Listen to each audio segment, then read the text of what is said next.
देखो, हुमायूं की बात कर ली थी मुगल वंश में। आज मुगल वंश में लेंगे हम अकबर। क्या लेंगे?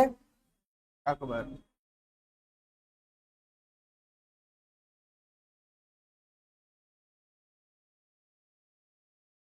कल इसके बारे में मैंने बताया था कि इसका जन्म 1542 ईस्वी में,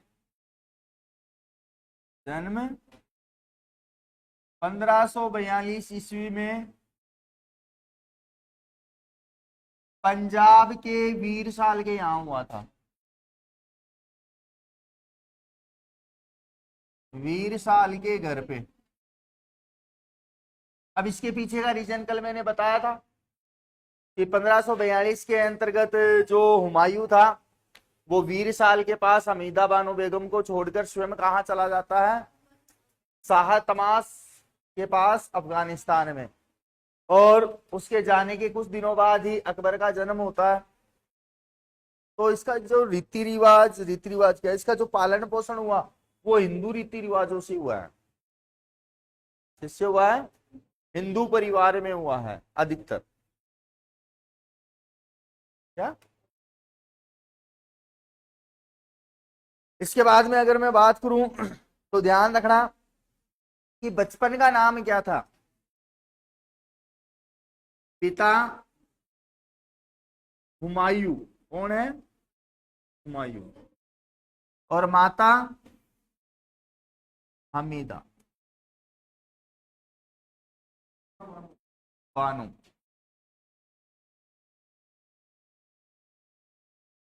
बचपन का नाम था इसका जलाल। क्या नाम था? जलाल बोला जाता था इसको। और इसका संरक्षक था बैरम खां। कौन था? बैरम खां बाबर के समय का था। बाबर के समय नहीं, सॉरी, हुमायूं के समय। हुमायूं की मृत्यु के बाद में जब 1556 में ये शासक बना। शासक कब बना? राज्याभिषेक कब हुआ? 1556 ईस्वी में। 42 और 56 कितने साल का है मात्र? तो इतिहास में ध्यान रखना कि जो जितनी कम उम्र में शासक बना है उसने उतना ही बड़ा नाम किया है इतिहास में। तो 1556 के अंतर्गत इसका राज्याभिषेक भी कुछ इस तरीके से हुआ कि 1556 ईस्वी में एक युद्ध लड़ा गया, पानीपत का दूसरा युद्ध।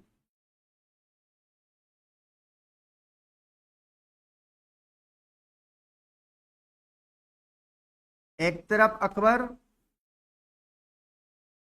और दूसरी तरफ हेमू। कौन था? हेमू। इस युद्ध में अकबर आया तो था लेकिन युद्ध नहीं कर रहा था, दूर कहीं टिबे पे बैठा था। लेकिन इसका नेतृत्व जो कर रहा था अकबर का इस युद्ध में, वो कर रहा था बैरम खां। कौन कर रहा था? बैरम। और बैरम खां की वजह से पानीपत का युद्ध अकबर ने जीता।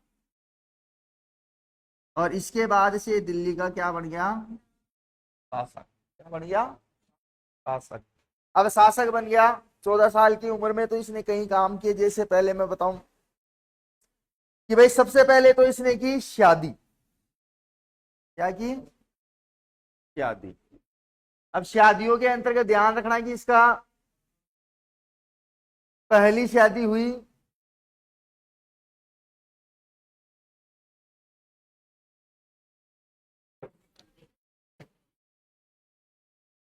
प्रथम शादी 1551 ईस्वी में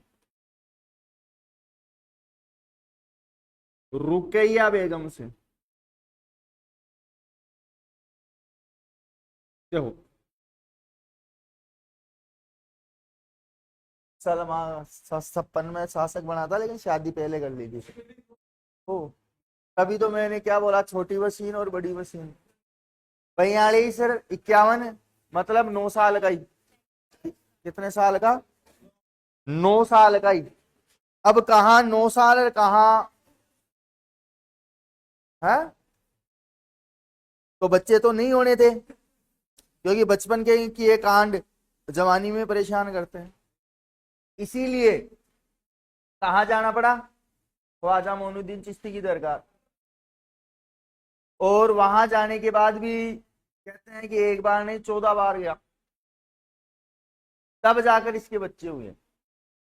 और वो भी इससे नहीं, अन्य रानियों से। इससे शादी हुई, लेकिन इसकी एक दहाई माँ भी थी जिसका ये कहना मानता था। महामंगा। महामंगा की जगह उसको अगर मैं ये कहूं अनंगा, अनंगा नाम है उसका।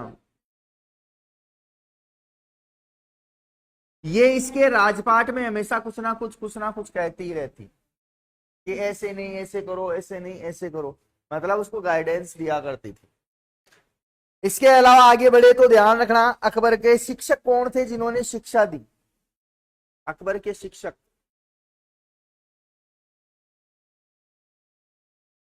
मतलब इसको पढ़ाने वाले कौन थे? देखो, अकबर के पहले गुरुजी का नाम मिलता है हमें अब्दुल लतीफ। क्या मिलता है? अब्दुल लतीफ। दूसरा टीचर था इसका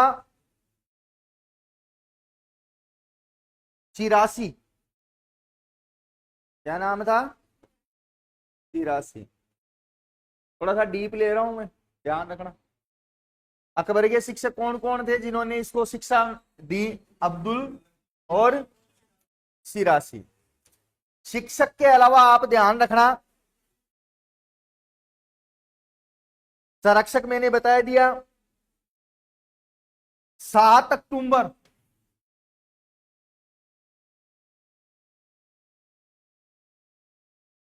1556 ईस्वी में अकबर ने स्वयं को दिल्ली का शासक घोषित किया। स्वयं को दिल्ली का शासक घोषित किया। तो कुछ याद आया?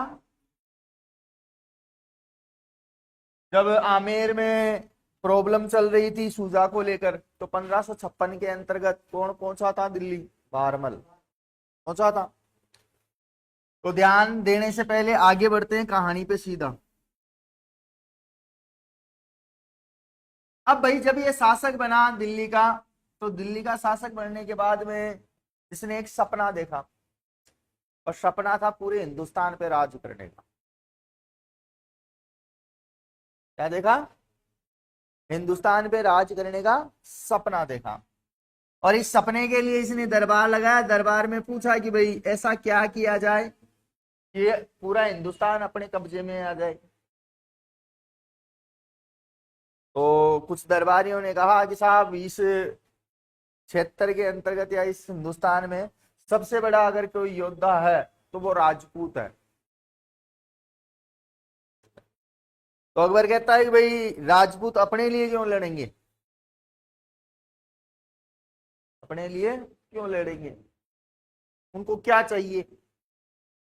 तो दरबारियों ने कहा कि साहब उन्हें सम्मान चाहिए। क्या चाहिए? सम्मान चाहिए। कि सम्मान चाहिए, सम्मान दो, सम्मान दो। पिताजी ने खूब खजाना भर रखा है, दादाजी भी खूब खजाना भर के गए थे, दो सम्मान, झोलियां भर भर के दो, बोरिया भर भर के दो। तो भाई सभी को आमंत्रित किया। कहां पे? नागौर दरबार में, बाद में चलेंगे वहां पे, लेकिन बता देता हूं कि नागौर दरबार लगवाया। और नागौर दरबार के तहत धीरे धीरे सभी राजपूत शासकों को क्या करवाई? अधीनता स्वीकार करवाई, केवल मेवाड़ को छोड़कर, केवल और केवल मेवाड़ को छोड़कर। तो देखो 1556 में इससे कौन मिला? दिल्ली में बारमल मिला। ठीक। उसके बाद में 1562 ईस्वी में अकबर कहा, ख्वाजा मोइनुद्दीन चिश्ती के यहां जा रहा था। कहां पे जा रहा था? ख्वाजा मोइनुद्दीन चिश्ती की दरगाह पे।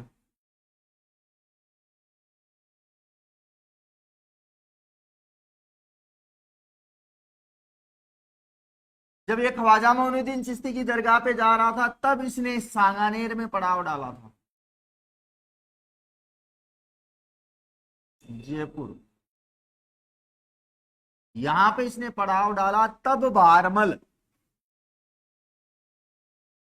चुगताई खां की मदद से, कल भी पढ़ाया था मैंने, चुगताई खां की मदद से सांगानेर में किससे मिला?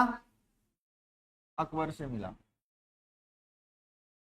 क्योंकि इस समय आमेर के ऊपर शुजा आक्रमण करने वाला था, तो बारमल ने देखा कि भाई अकबर की सहायता, मदद ली जाए। तो 62 में तो अकबर से सहायता प्राप्त की, लेकिन फिर दोबारा से अकबर कहां आता है? ख्वाजा मोइनुद्दीन चिश्ती, मैंने क्या कहा, 14 बार आया था। दोबारा जब आता है तो भाई इसको पता लगता है बारमल को कि भाई बादशाह आ रहा है, तो वहां सांगानेर और कहीं रुकेंगे तो आमेर बुलाते हैं। तो 1563 ईस्वी के आसपास अकबर कहां आया? आमेर। और आमेर आने के बाद में किसको देखा?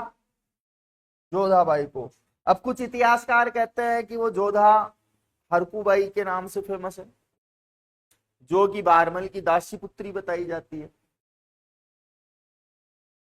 भाई हरकूबाई जो कि एक दासी से उत्पन्न पुत्री थी बारमल की।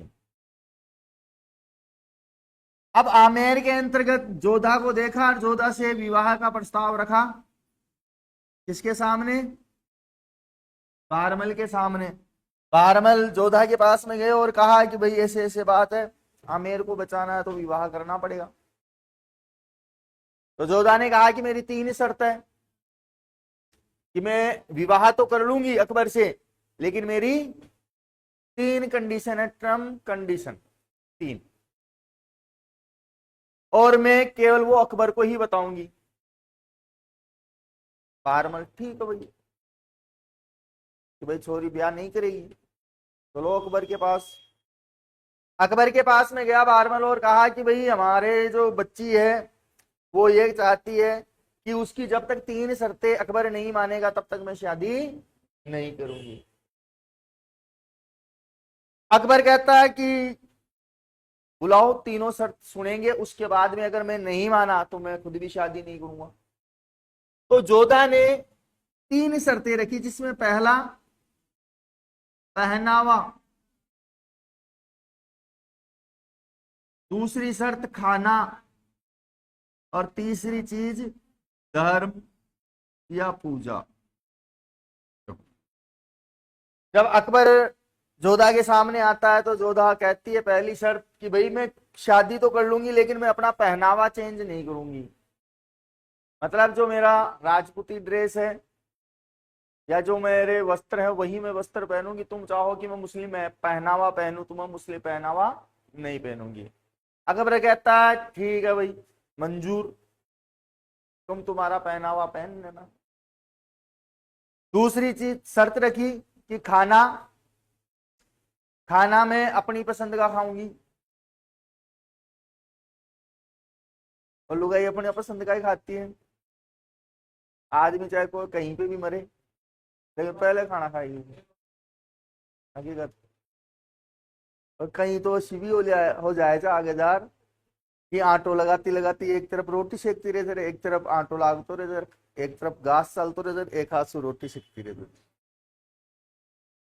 अरे आप नहीं कर रहे, लेकिन जब आप आगे जाओगे ना कहीं और, तब वहां की स्थिति को देखकर आदमी को 4 हाथ करने पड़ते हैं, नहीं तो 12 बजे तक तो चक्कर आ जाएंगे तुम्हारे को। ऐसे थोड़ी ना है शादीशुदा जिंदगी। पता लग जाएगा। तो भाई इधर कहता है कि भाई मैं जो हिंदू परंपरा के अंतर्गत जो खाना है वही खाऊंगी, तुम्हारा मुस्लिम खाना नहीं खाऊंगी। ठीक है, अकबर कहता है ठीक है भाई, मंजूर है। अंतिम चीज कि शादी के बाद में अपनी धर्म को चेंज नहीं करूंगी, और जो पूजा जिसकी मैं करती हूँ उन्हीं की पूजा करूंगी। तुम चाहो कि मैं धर्म चेंज करके नमाज पढ़ूं तो ये मैं नहीं करूंगी। अकबर कहता है बस तीन बात, इतनी सी, मंजूर है, तीनों तीनों मंजूर है। इधर से भाई अकबर जोधा भी खुश की इसने मेरी तीनों बातें मान ली। कौन कौन सी? पहनावा, खाना और धर्म चेंज नहीं करने पड़ेंगे। तो 1563 ईस्वी के आसपास ही, ध्यान रखना, सांबर झील के पास या सांबर में अकबर वर्सेज जोधा का विवाह हुआ।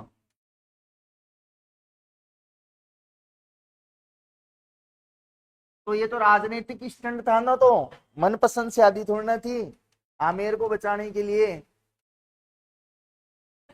भूल गए क्या चारुमती को कि राजपूताना के अंतर्गत कोई ऐसा राजपूत नहीं है क्या जो मुझसे शादी कर सके? नहीं, मेरे को औरंगजेब से शादी करनी पड़ेगी। तब मेवाड़ का राज सिंह निकल के आया था। इसीलिए तो कहते हैं कि मेवाड़ वालों ने ही मुगलों को दबा के रखा है। महाराणा प्रताप लड़ते लड़ते वीरगति को प्राप्त हो गए, लेकिन कभी अधीनता स्वीकार नहीं की। हाँ, अधीनता स्वीकार नहीं की, संधि हुई, लेकिन वो 1615 के आसपास जाकर जहांगीर के समय। लेकिन संधि के आहत होकर अमर सिंह सिसोदिया राजपाट छोड़ देता है, बताया था तुम्हें। करण सिंह संभालता है फिर गद्दी। तो अमर सिंह तक के जितने शासक थे वो ठीक थे, क्योंकि उन्होंने संधि नहीं की। और संधि भी की ना, तो संधि में करण सिंह ने क्या शर्त रखी थी कि भाई रोटी का रिश्ता रखेंगे लेकिन बेटी का रिश्ता नहीं रखेंगे। तो मेवाड़ वालों की तो बात ही कुछ और है। अब भाई यहां से विवाह हुआ किस किस का है?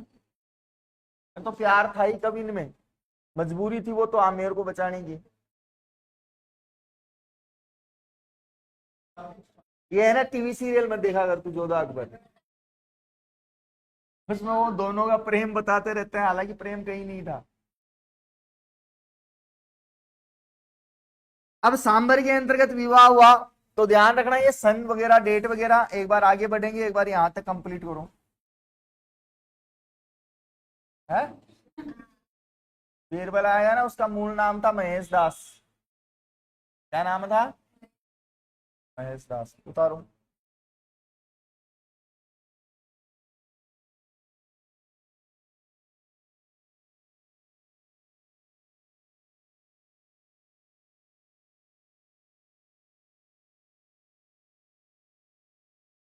दास प्रथा, सती प्रथा और बाल विवाह खत्म किए थे अकबर ने 62 में, ध्यान रखना।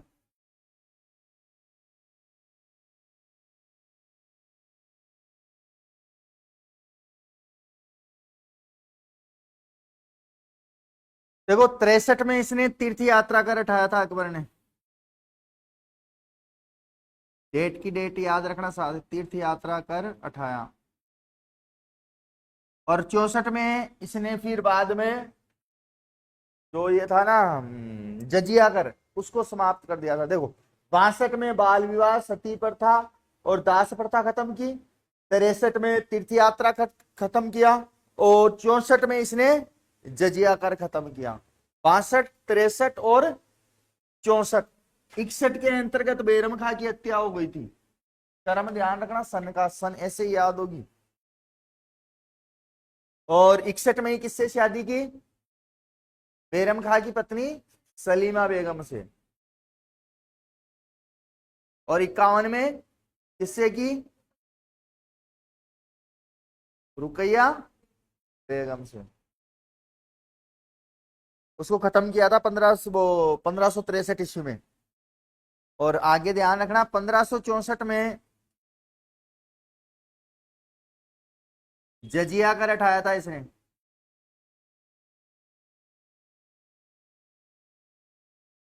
और 1570 के अंतर्गत नागौर दरबार का आयोजन करवाया था। और नागौर दरबार नागौर में ही लगा।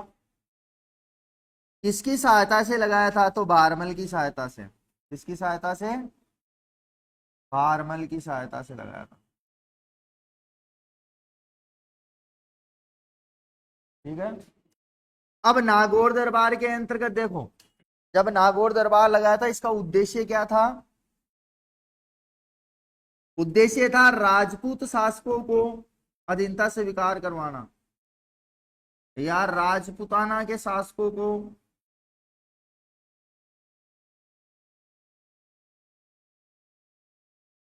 अधीनता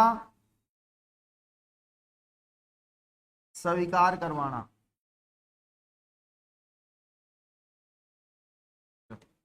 अब कहीं आए कहीं गए, जैसे मैंने बताया था बीकानेर से कल्याणमल अपने बेटे राय सिंह और पृथ्वीराज राठौड़ के साथ में गया था और अकबर की अधीनता स्वीकार कर ली थी।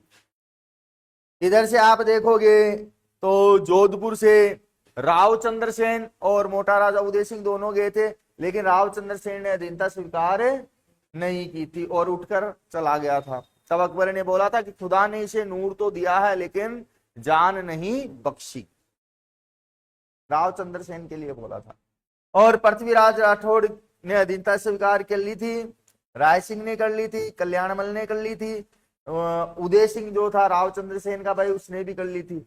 इसी बीच एक व्यक्ति और आया था जिसका संबंध था मेवाड़ से, अमर सिंह सिसोदिया, उसने भी अधीनता स्वीकार नहीं की थी। तो देखो अब भाई अधीनता स्वीकार नहीं की तो अकबर ने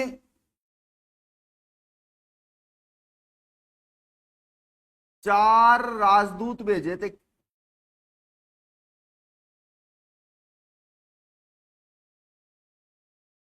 महाराणा प्रताप के पास में। इसके पास है। अब महाराणा प्रताप के पास में कौन कौन से आए थे? तो JMBT। देखो जैसे जलाल खां कोंची को भेजा था सबसे पहले, जलाल खां, फिर मान सिंह को, मान सिंह कच्छावा, जोधा का भतीजा, पीछे भारमल, सॉरी भगवंत दास। कौन था? भगवंत दास। और टी से टोडरमल। देखो मुस्लिम सेनापति एक ही बार भेजा, बाकी राजपूतों को भेजा राजपूत के खिलाफ। इसमें थोड़ी बहुत सफलता हासिल की मान सिंह ने, थोड़ी बहुत सफलता हासिल की मान सिंह ने, लेकिन बात बनी नहीं। कहने से चला तो गया, उसका पुत्र कहां पे?